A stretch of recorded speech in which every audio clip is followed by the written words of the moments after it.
Imagine a world teetering on the edge of the familiar, a place where the fabric of the everyday begins to unravel, revealing glimpses of the extraordinary lurking beneath. You're about to embark on a journey into the enigmatic, where the peculiar and the perplexing intertwine, where every tale twists the mind and tugs at the spirit. It's a descent into the strange, the mysterious, and the unexplained. This is When Reality Frays. New episodes are published every Monday and Thursday, and When Reality Frays is available everywhere fine podcasts are found. Before we move on, please hit that follow or subscribe button and turn on all reminders so you're alerted when new episodes are released. Today's episode contains one story entitled The Mobius Strip. It's the tale of an assassin who experiences something so profound on his way to a job that he decides to change the contract. Now, let's get to the story. Meet a man who deals in death with the precision of a surgeon and the heart of a machine. His life is a series of contracts, each one a step further from the man he might have been.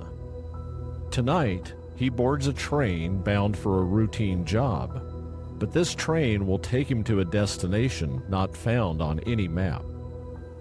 For Jeremiah Kane is about to step off at a station where the soul is weighed, and the price of a life is measured in more than blood.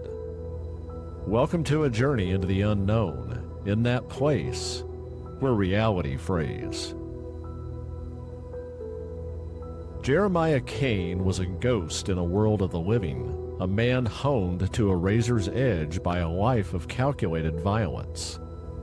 At 42, his existence was a ledger of contracts, each kill a transaction that left no trace, on paper or his soul. His hands were steady, his eyes cold, his heart a vault locked against remorse. Tonight, he sat in a half-empty train compartment, just another face among the commuters heading home for the evening. The overhead lights flickered, casting jagged shadows across his lean frame, his dark coat blending into the worn leather seat.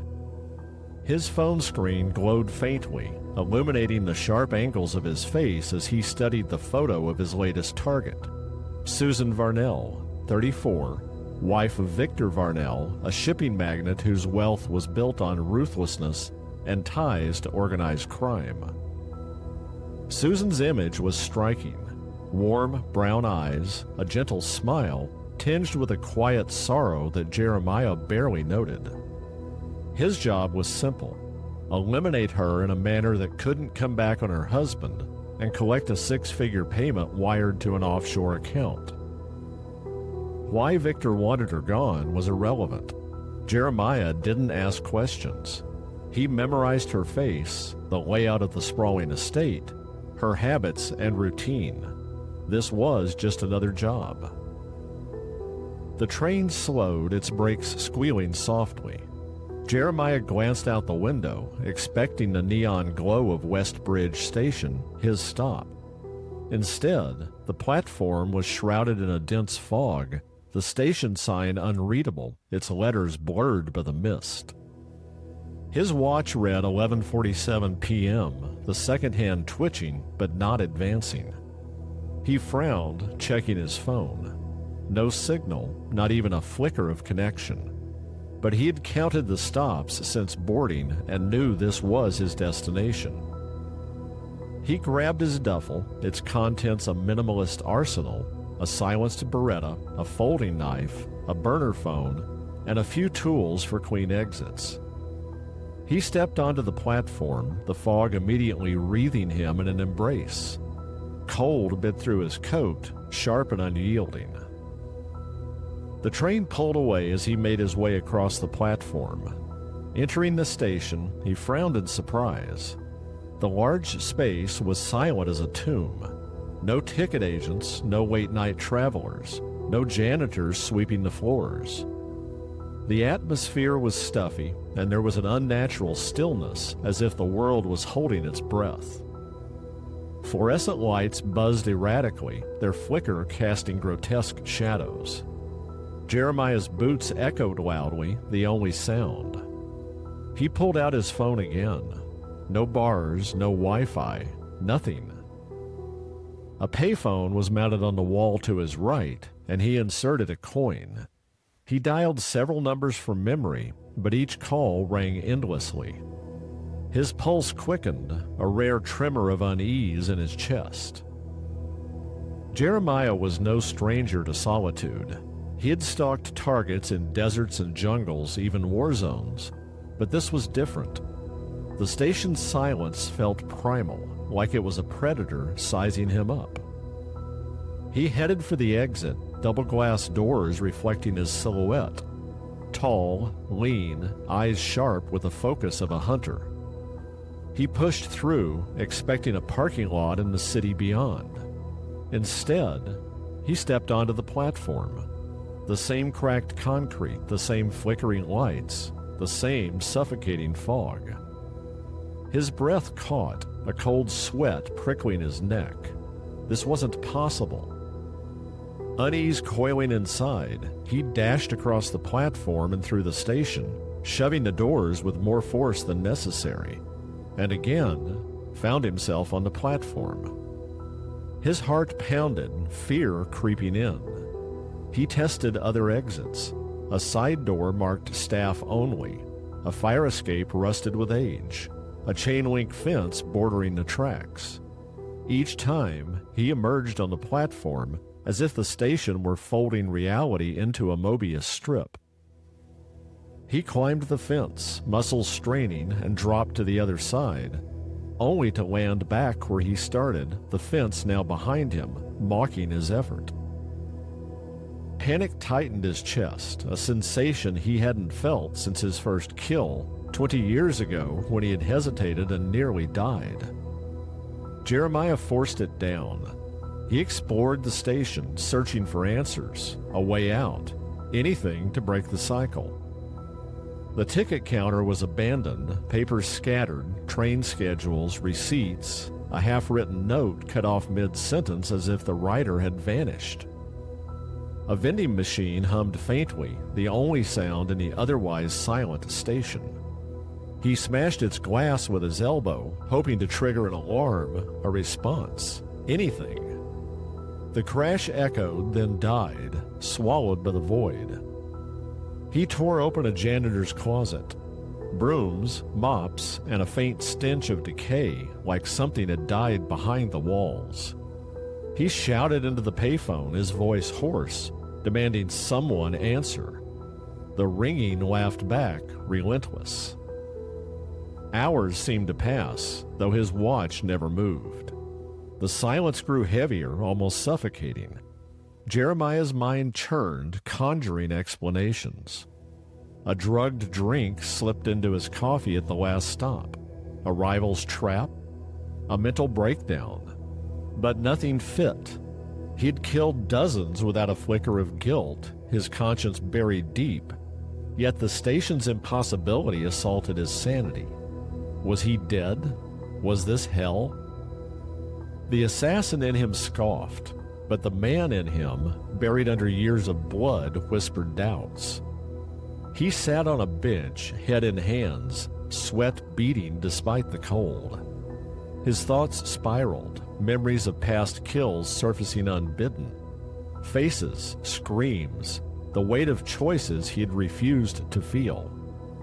The station was peeling him apart, layer by layer. A distant rumble shattered the silence. A train. Jeremiah surged to his feet, adrenaline flooding his veins and drowning the dread. He ran to the platform, the sound growing louder, a horn blaring like a beast in the fog. Lights glowed around a curve in the tracks, and he sprinted toward them, hope flaring like a dying ember. But as he reached the platform's edge, the train blasted by without slowing, its taillights almost instantly swallowed by the mist. He cursed, fists clenched, his breath ragged, then froze. A woman stood at the far end of the platform, her silhouette stark against the flickering lights. Dark hair cascaded over a thin coat, her posture slumped, defeated. Susan Varnell, his target, here, in this impossible place.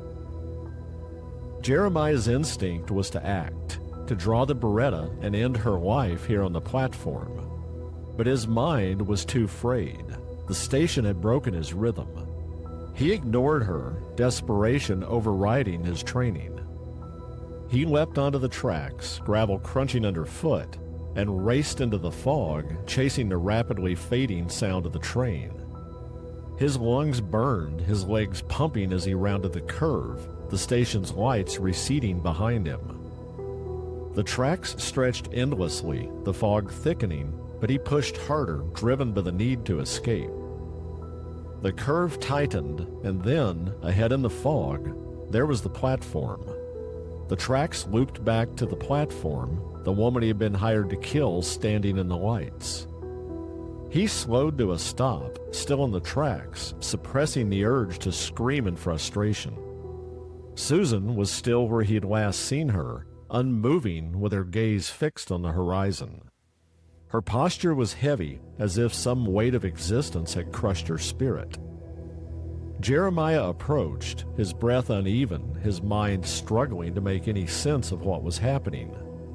Her face was unmistakable, beautiful yet haunted, and even 50 yards away he could see the sorrow she carried in her eyes. She turned her head in his direction, and their eyes locked for a moment. In that time, a torrent of images crashed into his mind, unbidden and visceral. Susan cowering as Victor's fist struck her cheek, her eye, her ribs, and her stomach. Blood ran from her lip. Bruises bloomed purple across her arms and body. Her ribs cracked from a fall down the stairs. Her arm in a cast from being twisted too far. Years of verbal venom eroding her soul. Isolation, control, and emotional torture. And Victor's final betrayal? Hiring Jeremiah to erase her, to discard her like a broken possession. Only the images weren't visions. They were her memories, now seared into his soul as if he had taken on her pain. Jeremiah, who'd killed many, many times without hesitation, felt something shift inside him. For the first time in his life, he felt empathy toward another human being. A deafening horn blasted behind him, startling him back to the moment. Headlights pierced the fog, and the ground trembled as a train roared toward the platform. Susan's eyes flicked to it, hollow and resolute. She stepped closer to the edge, her body tensing, her intent clear. She was going to jump. Jeremiah's shout tore from his throat without conscious thought. Raw and desperate, it was a sound he didn't recognize as his own. He ran, harder than he had ever run, the train's roar drowning his thoughts. Susan lifted a foot, inches from the drop to the tracks, her face calm, resigned. The train was seconds away, its wheels screaming, the air vibrating with its force. Jeremiah's lungs burned, but he didn't stop. At the last possible instant, he dove, tackling her to the platform, their bodies crashing onto the concrete. The train roared past, its wind tearing at his coat, the steel side inches from his feet. Jeremiah jolted awake, gasping, his heart hammering against his ribs like a caged animal. He was in the half-empty train car, the clack of wheels steady, the world outside a familiar blur of city lights. A dream. His hands trembled as he fumbled for his phone. Susan's photo stared back at him, smiling, beautiful, her brown eyes radiating kindness beneath the sorrow. The visions from the station lingered, as real as the gun in his duffel, as vivid as the scars on his hands. Her bruises, her fear, Victor's cruelty. It wasn't just a dream. He got off at Westbridge Station, the platform bustling with late-night travelers, students with backpacks, workers in rumpled suits, the hum of life grounding him in reality. But normalcy felt wrong, like a mask over the truth he had seen. He rented a car, a sleek black sedan, and drove through the city's rain-slicked streets to the Varnell estate, a sprawling mansion perched on a hill. His contract was clear: kill Susan and stage it as an accident. What that accident might look like was left up to him. His heart rate slowed and smoothed out as he walked to the front door and rang the bell. Susan answered, but her eyes held no recognition, only wariness. "Can I help you?" she asked, her voice soft, fragile like glass about to shatter. She wore a long-sleeved silk blouse with a high collar, and her movements were careful, as if hiding bruises beneath the fabric. Jeremiah pushed past her, ignoring her startled gasp, his boots silent on the marble floors. The mansion reeked of wealth, crystal chandeliers casting prisms of light, mahogany paneling, and art worth millions lining the walls. He followed the layout he had memorized, moving like a predator through the halls, his senses sharp despite the weight in his chest. Victor was in his study, a broad man with graying hair, sipping whiskey at a desk cluttered with contracts and a laptop glowing with spreadsheets. He looked up, and his face clouded in anger. "What the hell are you doing here?" he barked. "It was set for last night, you idiot." Jeremiah blinked, momentarily surprised. He'd lost 24 hours in the train station. It hadn't seemed like more than an hour. Victor got to his feet, glowering at Jeremiah, who still hadn't spoken. "Deaf or stupid, which is it?" Victor barked, his face purpling in anger. Jeremiah raised his silenced Beretta, the weight familiar, comforting. Victor's eyes widened, then a single shot clean through his forehead. The suppressor on the Beretta dulled the report of the gunshot to the point it wasn't heard outside the study with its heavy, solid maple doors. Blood sprayed across the desk and onto the leather chair, staining the papers with patterns like an ink blot test. Victor dropped, lifeless, dead eyes squinting like he was still angry. Jeremiah turned, retracing his steps through the mansion. Susan stood in the hallway, frozen, her eyes darting to the study. He met her gaze for a moment, but there was still no recognition in her eyes. He was still a complete stranger. He said nothing, his face unreadable, and walked out into the night. The station was gone, but its echo lived in him, a weight heavier than any contract. Susan's pain, Victor's cruelty, the loop that had trapped him. It had peeled back the layers of the man he had become, exposing the boy he'd buried long ago. Susan would live, Victor wouldn't, and Jeremiah, the assassin, was no longer a shadow. He was a man who had seen too much to go back, carrying the station's truth like a scar on his soul. But a question remains. Was it all just a dream, or did Jeremiah receive a warning from a place where time and truth refused to let go? That's it for this episode.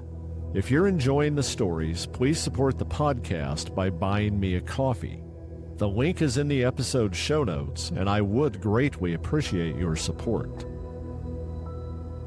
New episodes of the When Reality Frays podcast are released every Monday and Thursday.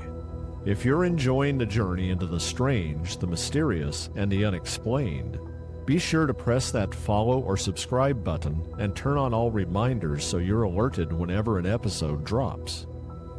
Until next time, thank you for listening to When Reality Frays.